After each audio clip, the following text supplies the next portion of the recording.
Olá, bom dia. Então, gente, nós vamos falar nessa aula e em outras, nós vamos ficar falando sobre o reino vegetal, nós vamos falar sobre plantas. Então, nós vamos passar um pouquinho de tempo falando sobre as plantas, tá? Só relembrando que nós já começamos a falar sobre ela quando nós falamos na nossa aula antes das nossas férias sobre a reprodução, que as plantas se reproduzem de dois modos, de forma sexuada e assexuada. Então, nós vimos que elas, na sexuada, utilizam os gametas, feminino e masculino, e na assexuada, elas podem se reproduzir por diversas formas. Entre elas, a estaque, a divisão de touceira, enxertia. Só relembrando, por exemplo, se eu pegar só um caule de uma planta, eu consigo, galhos dela, eu consigo plantar o galho e fazer com que nasça uma outra planta, um dos modos de reprodução. Bom, então vamos falar um pouquinho mais sobre o que nós vamos tratar na nossa aula de hoje. Bom, a gente vai começar falando, relembrando que a planta ela tem três órgãos que são chamados de órgãos vegetativos, que são a raiz, o caule e a folha. Então, nós já sabemos desses três órgãos da planta. Nós sabemos que a função da raiz é absorver do solo a água e os sais minerais, e isso vai ser transportado pelo caule até as folhas. E nas folhas ocorrerá o processo de fotossíntese, e essa substância que foi produzida será transportada pelo caule para todo o corpo da planta.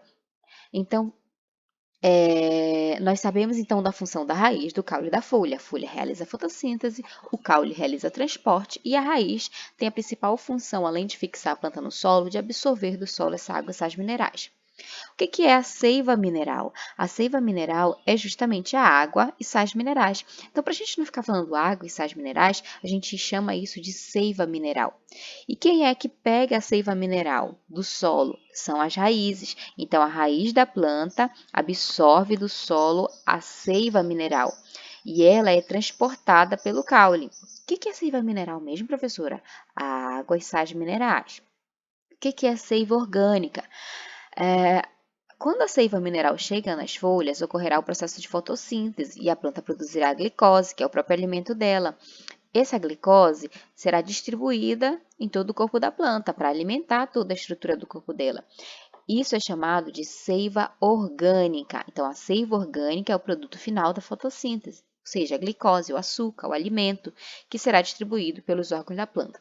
Aqui eu coloquei mostrando essas setas azuis, a seta vermelha, indicando a seiva mineral indo para as folhas, sendo distribuída aqui pelo corpinho da planta. E nessa outra planta com as setas azuis, a seiva orgânica, que também será distribuída pelas plantas, que é aqui a glicose, produto da fotossíntese. Aqui nessa outra imagem, eu coloquei a explicação um pouquinho da fotossíntese. Então, a seiva mineral é absorvida do solo e é levada até as folhas. Nas folhas, a seiva mineral, que é a água ou sais minerais, ela se une a um gás chamado de gás carbônico. Como é que esse gás entra na folha, professora? Ele vai entrar através de uma estrutura chamada de estômato. Essa estrutura é responsável pela entrada e saída desses gases. E também que a gente chama de evapotranspiração, mas é uma outra aula. Então, focando aqui nisso que é principal, o estômato, vou até escrever aqui esse nomezinho para ficar bem bonitinho, estômato. O estômato é responsável por capturar o gás da atmosfera. E ele também faz a eliminação de outro gás. Então, aqui, o estômato captura o gás carbônico. E quem foi que capturou a água, que pegou a água e essas minerais? Foi a raiz. Então, lá na folha se une o gás carbônico e a água e sais minerais com o sol, e isso irá resultar na produção de glicose e gás oxigênio. A glicose, que é o alimento para a planta, será distribuída por todo o corpo da planta. E aqui mostra a setinha azul distribuindo a glicose, que é a seiva orgânica. E o gás carbônico será eliminado do corpo da planta para a atmosfera. Nós utilizamos o gás oxigênio para respirar. Então, esse gás é eliminado pelo estômato. Então, o estômato, ele captura o gás carbônico e também ele manda para a atmosfera o gás oxigênio.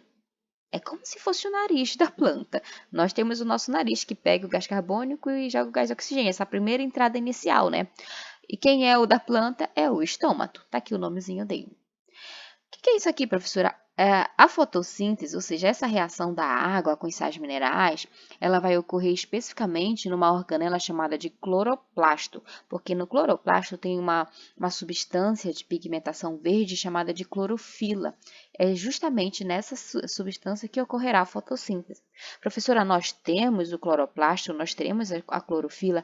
Não. Por isso, nós não conseguimos produzir o nosso próprio alimento, nós consumimos outros seres, nós comemos vegetais, nós comemos animais, mas nós não produzimos o nosso próprio alimento. Então, as plantas fazem isso, algas também realizam isso, certo? Só para fechar, seiva mineral, são água e sais minerais, e seiva orgânica é a glicose que foi produzida na fotossíntese, né? Que é o alimento, o açúcar.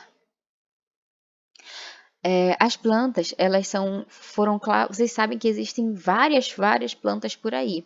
E assim, elas foram classificadas em grupos com características em comuns para serem melhor estudadas.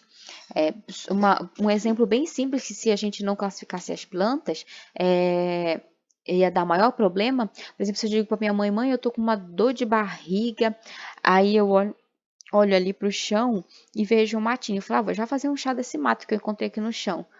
Será que esse matinho vai realmente curar minha dor de barriga? Não, porque não são todas as plantas que têm essas propriedades medicinais, né? Tem umas até que podem fazer mal para mim, né? Então, por isso e para serem melhor estudadas, né? Porque isso aí é um conhecimento mais empírico, as plantas foram classificadas. E uma primeira classificação assim muito geral são as raiz, caule e folha.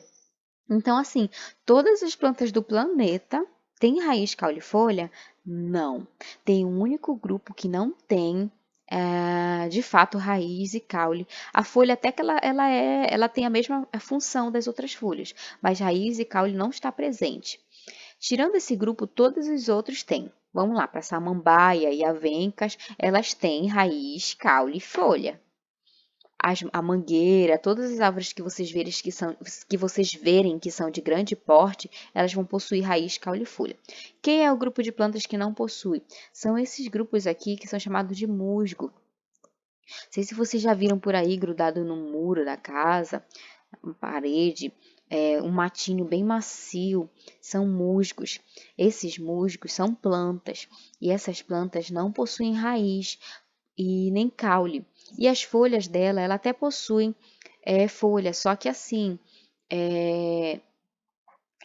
tanto a raiz, caule e folha, elas não vão ter, nessas plantas, elas não vão realizar a mesma função que ela realiza nas plantas de grande porte, porque nós sabemos, por exemplo, que a raiz, a principal função dela é absorver do solo a seiva mineral, né? No caso dessas plantas, elas vão ter raiz, elas vão ter uma estrutura que a gente vai chamar de rizoide. A rizoide só vai fixar a planta no solo, mas ela não vai absorver dele água e sais minerais. Por isso que a gente diz que ela não tem raiz. E a raiz dela é chamada de rizoide, porque ela não realiza de fato a função. O caule da maioria das outras plantas vai ser responsável pelo transporte de seiva mineral e de seiva orgânica. Nesse caso aqui, o caule dessas plantas não vai transportar nada. Por isso que o caule dela é chamado de cauloide. Só vai servir mesmo como uma parte do corpo dela. Aí, por isso ele é chamado de cauloide. E a folha é responsável pela fotossíntese. Só que aqui, como ela é muito rudimentar, muito simples, ela é chamada de filóide. A folha dessa planta realiza a fotossíntese, tá?